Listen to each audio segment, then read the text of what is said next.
Yes, good evening, everybody. Now, the Health and Care Bill this week passed the final hurdle in the House of Commons and will now head to the Lords. It focused on restructuring parts of the NHS in England to create a, quote, truly integrated healthcare system that involves less central bureaucracy. Some say it opposes a threat to free healthcare in the UK, with unions, doctors, nurses and MPs campaigning against it. After 28 years in the healthcare business, Dr. David Wilcox has written the book How to Avoid Being a Victim of the American Healthcare System, a patient's handbook for survival. It all sounds very ominous, doesn't it? Well, he joins me now, I believe, all the way from North Carolina. So hopefully we're going to get to David in just a second. I think he is. There he is. That's a reassuring sight. David, how are you? Great, Patrick. Thanks for having me tonight. Good stuff. We are indeed a truly global news station here. Thank you very much for joining us. So, look, let's just ground it, I think, for what a lot of our viewers will care about slightly more at the moment, which is exactly what's happening here, our system compared to yours, why we should maybe be happier with ours than we would be with yours. Do you feel that the NHS is being taken for granted in the UK?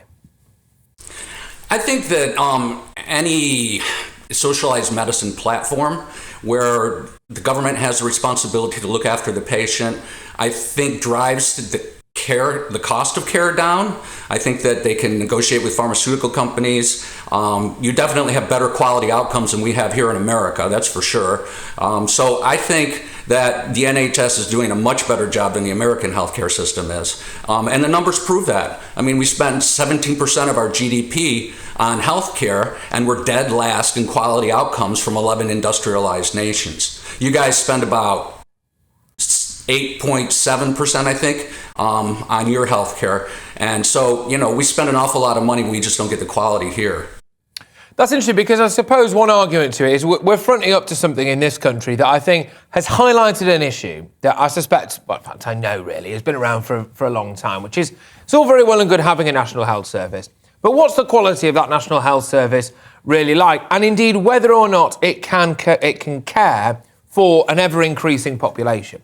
And we're in a situation now, when it comes to coronavirus, where many people are having to pay for their own surgeries, not just routine operations, things like heart stents, for example, or spinal operations. And these do cost serious money.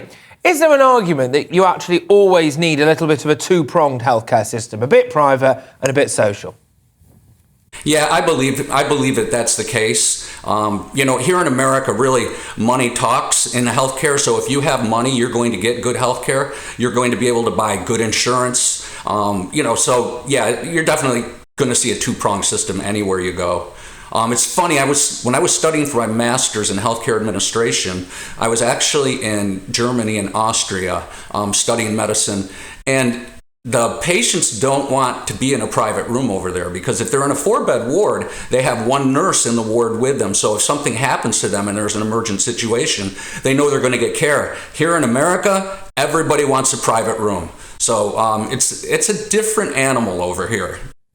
Yeah, that is fascinating. Now, one of the big things that people say in this country is, well, we wouldn't want an American healthcare system. We would never want an American healthcare system. And obviously, that seems to be something you're very well versed on. Why don't we want an American healthcare system? So again, like I said, an American healthcare system does not distribute care equitably. It depends on what zip code you live in, the care you're going to get. It depends on how much money you have, the care that you're going to get. And when we look at the year 2020, we had a 1-year dip in life expectancy from 78.8 years to 77.8 years. First time that's happened since World War II. But it wasn't equitable. If you were a white American, your life expectancy went down 8 months. If you were Hispanic American, it went down 1.9 years. And if you were Black American, it went down 2.7 years because people can't access the healthcare system in an equitable way. Talk to me a bit about Big Pharma. Certainly the COVID vaccine has, I think, exacerbated some people's concerns about Big Pharma. It certainly has over here. I'm not exactly sure what's going on necessarily in America. Is the world's health systems, is our health system, is your health system in the grip of Big Pharma? Oh, definitely. And it's It's probably, well, I know it's worse over here than it is over there. So you guys, as an example, pay what, about $69 for EpiPen 2-packs? We pay $680 over here. Wow. And we pay 10 times more than any other country.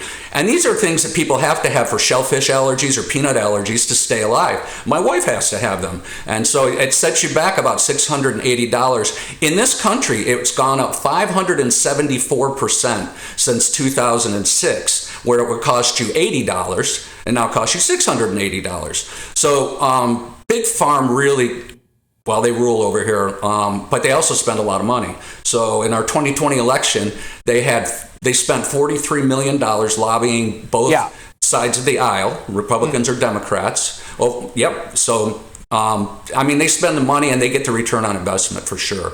So look, and this is genuinely a hypothetical question, but it's grounded in something that's happening at the moment with the coronavirus vaccine. Okay. Completely hypothetically, right? If there were issues with that vaccine, and these emerge down the line, do you think Big Pharma would tell us?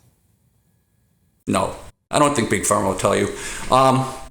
What I think that they're trying to do now, so the flu shot that you get annually, that's a variant of the 1918 Spanish flu. So when they saw coronavirus start to hit, they knew they were walking into a 100-year strategy, right? So they've been giving those flu shots for over 100 years. Now, what they're trying to do is they're giving you the shot, the vaccine, which I encourage everybody to take. And now they're starting to talk about boosters. So what does the data really show around the boosters? It's interesting to note that if you look at the data funded by the pharmaceutical companies in the United States, you see a drop from 95% efficiency to about 72% over a 7-month period. If you look at the studies that happened in the UK or Canada, you see a drop of about 95% to about 84%. So, anytime Big Pharma is footing the bill for a research study, the numbers are going to go in their favor. So now what they've got is they've got something they can have us take every 6 months, which doubles their profits. So, there's that to consider too. I'm not saying don't take the booster. Yeah. I think, take the booster because it won't hurt you. But that's just the way Big Pharma thinks. What about these new variants then? We've got Omicron over here now. I don't know if it's yet reached your shores. That's the latest one to emerge. Is this another way potentially that pharmaceutical companies can cash in? Is there a way that these new variants can help them profit? Yeah, there's definitely ways that they can help them profit. And I'm not an epidemiologist, okay? Yeah. But what I've noted is that Delta was so infectious that you either A, got the vaccine and got your antibodies, or you got the virus, and if you survived it, you've got natural antibodies. So the variant that they're talking about in South Africa, the doctor who's treating patients says it's pretty much like a cold. You feel body aches and fever for about 2 or 3 days. They're not seeing severe illness with it. And we knew this is what happened with the 1918 Spanish flu, right? It dummied itself down into something that was more livable because people were walking around with antibodies to the different strains or variants that were coming out of that. So I think that's what we're going to see. It's going to become a nasty little thing that we've got to get a shot for every year, every 6 months, but it's not going to be the full-on raging pandemic that the world just experienced. Okay, can I ask thank you very much for this, by the way. What time is it over where you are now at the moment then? Right now it's 5:35 p.m. PM, okay, good. Gosh, I was going to say if it was AM, then we have to pay you double. No, but I'm really joking. Thank you very much. That would really, really, really appreciate your time. And just give your book one last plug. I think it's worthwhile. I think you deserve it. What's it called? How can people get it? Okay, so it's up on Amazon. I'm a self-published author. It's called How to Avoid Being a Victim of the American Healthcare System, a Patient's Handbook for Survival. And last week, I actually became a #1 international bestseller. There's a lot of information in this book that will help guide people. And if you really want to appreciate your NHS, you should pick a copy up, Patrick, and you should leaf through it because medical errors in our country was the 3rd leading cause of death up until COVID. So, it teaches people how to be safe in the hospital, teaches them what to do if their insurance company denies their bill, how to go after big pharma and reduce your costs. I've got a pretty interesting story if time allows about what we had. Okay, so this is what we had to do. We had a dog, an English setter. She was 16 years old, and she was starting to have some heart problems. So the vet prescribed Viagra. So what a lot of people don't know is Viagra is a pulmonary antihypertensive, meaning it pulls fluid off your lungs. So once they found out its unintentional side effect, then the price skyrocketed. So without insurance or anything, yeah, I'm sorry. That's all right, don't worry. We could go a lot of ways with that. But yeah, so... for a very long time as well.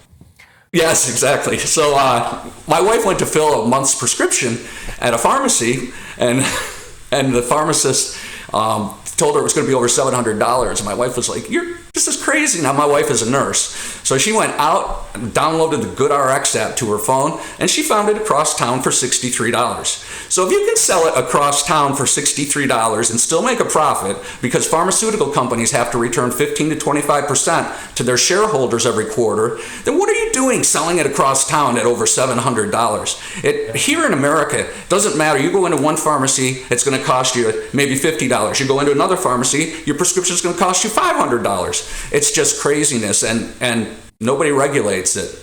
Now, look, thank you so much. I thought this has been absolutely magnificent. It's Dr. David Wilcox, ladies and gentlemen, an Amazon international best-selling author and healthcare professional as well. How good was that, eh? Well, look, we're going to move away from that right now, and we're going to go after 11 p.m. anyway, in Uncensored, where we ask, does the word ladies make you feel unsafe? We'll be telling you exactly why that's the case, or indeed isn't. Joining us will be sociology professor Frank Furedi. And on the news agenda, what is the situation and indeed the solution when it comes to knife crime, with the number of young people in London who have been killed this year set for yet another record high?